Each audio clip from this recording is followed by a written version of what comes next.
Hello दोस्तों, मैं हूं जय चतुर्वेदी। स्वागत है आपका हमारे यूट्यूब चैनल साइंस एजुकेशन में। तो कल मैंने आपको हिस्ट्री की क्रैश वीडियो चल रही है, 2 वीडियो में आपको बता चुका हूं। यदि आपने मेरी पहले की 2 वीडियो नहीं देखी है तो ऊपर आई बटन में आके आप देख लीजिए। यदि वहाँ पर नहीं देखना तो आपको डिस्क्रिप्शन में उसकी लिंक मिल जाएगी। तो आज तीसरी क्लास है, तो चलिए स्टार्ट करते हैं। कल मैंने आपको दिल्ली सल्तनत के बारे में बता दिया था और थोड़ा बहुत गुलाम वंश के बारे में भी आपको बता दिया था। तो आज आपको दूसरा डायनेस्टी स्टार्ट करनी है, जो हो जाएगी आपकी खिलजी वंश। चलिए स्टार्ट करते हैं। कौन सी हो जाएगी आपकी दूसरी डायनेस्टी? खिलजी वंश।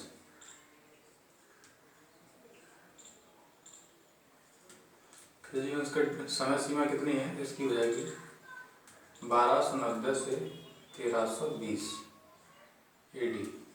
ठीक है। खिलजी वंश में जो खिलजी वंश का फाउंडर है वो कौन हो जाएगा आपका? तो हो जाएगा जलालुद्दीन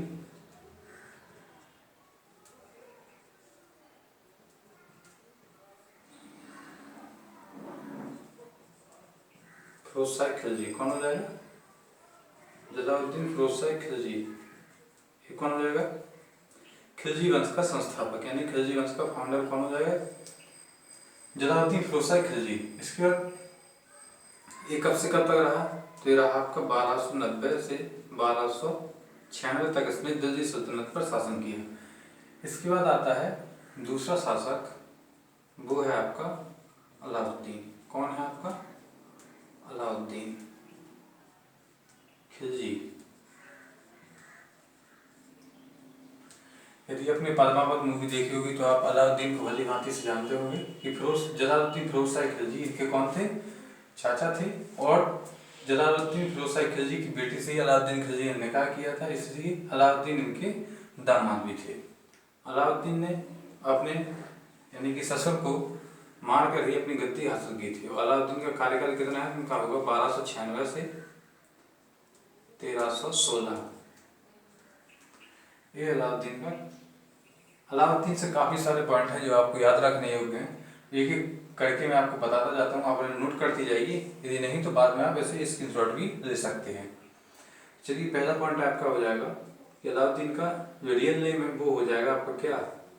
अली गुरसास्प।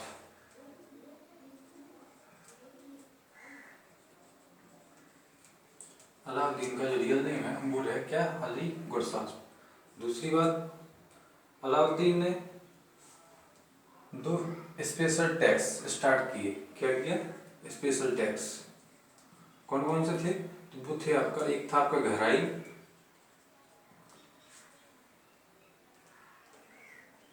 कौन सा था आपका? पहला था आपका गहराई, दूसरा था आपका चराई। किसने स्टार्ट की? तो ये किया आपके अलाउद्दीन खिलजी के द्वारा स्टार्ट किए गए। कौन से स्पेशल टैक्सेस?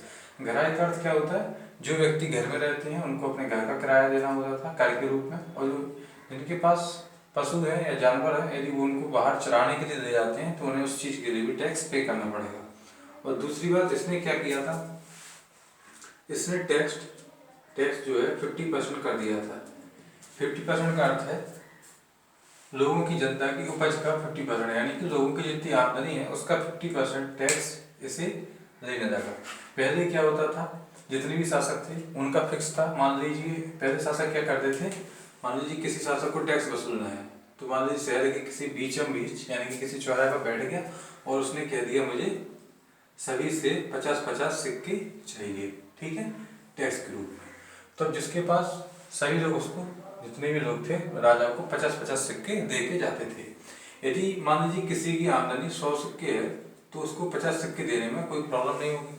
यदि इसकी इससे ज़्यादा है तो उसे भी कोई प्रॉब्लम नहीं होगी। लेकिन प्रॉब्लम कहाँ आती थी? मान लीजिए जिसकी आमदनी 20 रुपये है, यानी कि जिसकी 50 रुपये से कम है, तो वो कैसे पे करेगा? तो उन्होंने क्या दिया था, मुझे जितना राजा ने कह दिया उतना उन्हें टैक्स चाहिए ही चाहिए, चाहे आप किसी से मांग के लाइए या कर्ज लेके आइए, लेकिन राजा ने जितना कहा है उसको उसका टैक्स चाहिए। इसीलिए इस प्रथा को अलाउद्दीन खिलजी ने खत्म किया और उसने क्या किया, उसने कहा जिसकी जितनी भी उपज होगी उससे उसका आधा भाग टैक्स के रूप में लिया जाएगा। यदि मान लीजिए किसी की 20 रुपये है तो उसके 10 रुपये देने पड़ेंगे, किसी की 100 रुपये है उसको 50 रुपये देने पड़ेंगे। इसे उसने स्टार्ट किया। अब इसी को कंट्रोल करने के लिए मान लीजिए उसने कह दिया मैं उपज का आधा प्रतिशत दूंगा, आधा प्रतिशत टैक्स के रूप में दूंगा, लेकिन लोग उसमें कोई घपलेबाजी यानी बदमाशी ना कर पाए, इसीलिए उसने एक सिस्टम लॉन्च किया जिसका नाम था मार्केट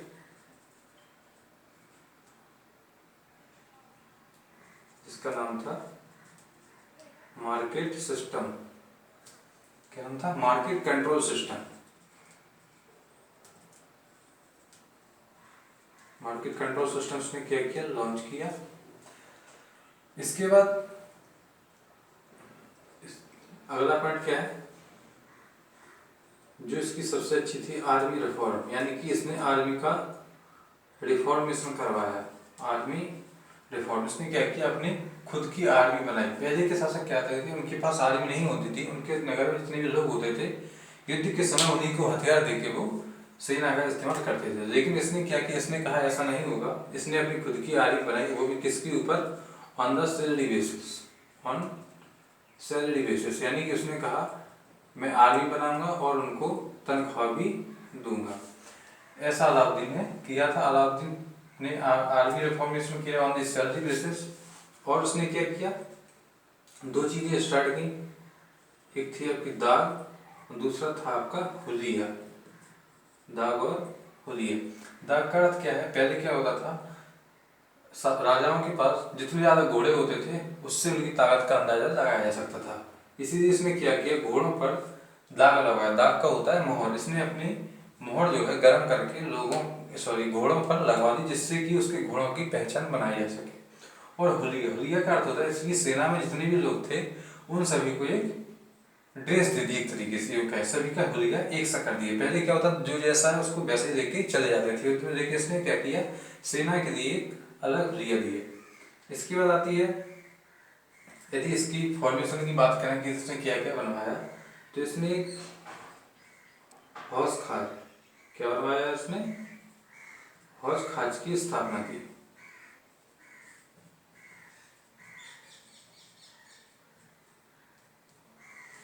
यदि देखा जाए इसने कहाँ पे की, तो ये आपकी दिल्ली में ही इसने हौज खास को बनवाया। दूसरी बात, अलाई दरवाजा।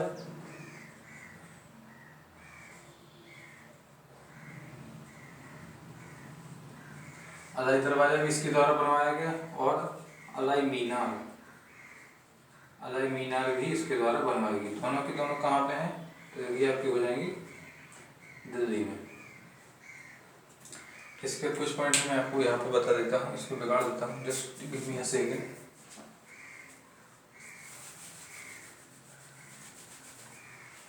और पॉइंट क्या हो जाएंगे इसके? अलाई दरवाजा इसने बनवाया, अलाई मीनार बनवाई। इसके बाद इसने क्या किया था? एक चोर मीनारी बनवाई। क्या बनवाई? चोर मीनार। ये भी कहाँ पे है? तो ये भी आपकी दिल्ली में है। इसके बाद इसने जमायत खाना बनवाया। क्या? जमायत खाना। जमायत खाना क्या है? एक मस्जिद थी जो कहाँ पे थी? आपकी दिल्ली में। इसके बाद इसने क्या किया? यदि इसकी राजधानी की बात की जाए तो इसने अपनी राजधानी कहाँ किया? सीरी। सीरी इसने अपनी राजधानी बनाया था। सीरी नामक शहर को भी इसी ने ही बसाया था। सीरी को इसी ने बसाया था और बाद में इसे अपनी राजधानी बना दिया था। अलाउद्दीन खिलजी पहला ऐसा विदेशी शासक था जिसने किसी भारतीय रानी से शादी की थी। किससे की थी? तो वो आपकी रानी थी गुजरात की। कहाँ की रानी थी? गुजरात की रानी से इसने शादी की थी। इसके बाद नेक्स्ट पॉइंट क्या है? अलाउद्दीन ने अपने समय में दक्षिण भारत का भ्रमण किया था। हालांकि दक्षिण भारत का भ्रमण इसके यानी कि ससुर जलालुद्दीन फिरोज शाह खिलजी के समय में स्टार्ट हो गया था, लेकिन वास्तविक रूप से देखा जाए तो दक्षिण भारत का अभियान अलाउद्दीन खिलजी के द्वारा भी चलाया गया था। इसीलिए इसने, और दक्षिण भारत का जिसने अभियान चलाया उसको लीड कौन कर रहा था? वो कर रहा था आपका मलिक गफूर। कौन? मलिक गफूर। मलिक गफूर कौन था? इसका एक विशेष व्यक्ति था जिसे अलाउद्दीन काफी पसंद करता था। मलिक गफूर को अलाउद्दीन के द्वारा गुजरात से, कहां से? गुजरात से 1000 दीनार में खरीदा गया था। 1000 दिनार। 1000 दिनार में मलिक गफूर को खरीदा गया था और मलिक गफूर को इसीलिए 1000 दिनारी यानी कि क्या था,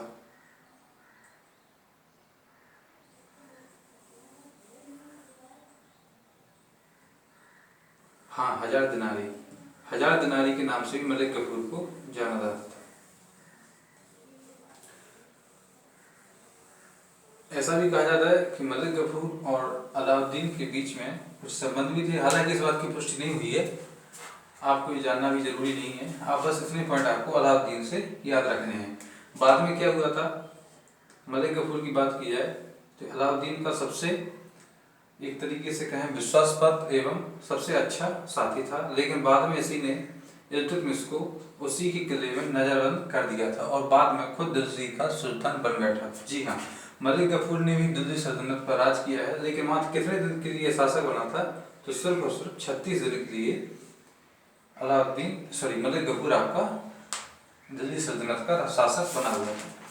इसके बाद यदि बात की जाए अलाउद्दीन खिलजी की और पॉइंट की, तो वो है क्या, एक बार इसे बिगाड़ देता है।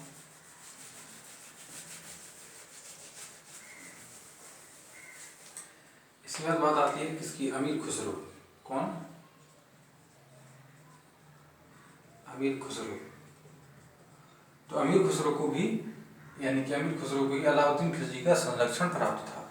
अमीर खुसरो एक ऐसे व्यक्ति थे जिसे 10 सुल्तानों का यानी कि 10 शासकों का संरक्षण प्राप्त था। अमीर खुसरो को अलाउद्दीन का भी था और 10 शासकों का भी था। अमीर खुसरो एक इकलौते ऐसे कवि हैं, क्या है, एक कवि है। अमीर खुसरो को क्या तोताए हिंद के नाम से भी जाना जाता है। क्या, तोताए हिंद। तोताए हिंद क्यों कहा जाता था, क्योंकि ये किसी भी बात को कविता में पिरो देते थे, यानी कोई भी बात हो, कैसी बात हो, उसे कविता के रूप में कह दिया करते थे। और सबसे बड़ी बात, इसके कभी कभी पूछ लिया जाता था कि अमीर खुसरो कौन सा म्यूजिकल इंस्ट्रूमेंट बजाते थे, यानी कौन सा वाद्य यंत्र ये बजाते थे, तो वो क्या हो जाएगा, वो हो जाएगा आपका सितार। क्या बजाते थे, तो ये सितार बजाते थे। आई होप आपको इतनी बात समझ में आ गई होगी। तो ये था खिलजी वंश, अलाउद्दीन और जलालुद्दीन फिरोज खिलजी के बारे में आपने पढ़ा। इसके बाद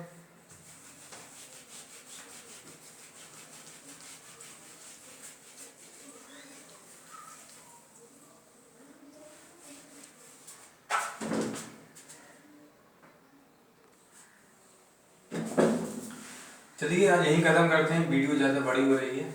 इसके बाद मैं आपको जो 3 वंश और बचे हैं आपके, वो मैं आपको एक ही वीडियो में करवा दूंगा। ये थोड़ा बड़ा था इसलिए आज समय लग गया, और जितनी भी 3 वंश बचे हैं उसे मैं आपको अगले वीडियो में करवा दूंगा। तो चलिए मिलते हैं अगले वीडियो में, तब तक के लिए धन्यवाद। वीडियो अच्छी लगी हो तो इसे लाइक कीजिए, शेयर कीजिए और कमेंट करना ना भूलिए। चैनल को सब्सक्राइब जरूर कीजिए। चलिए मिलते हैं अगले वीडियो में, धन्यवाद।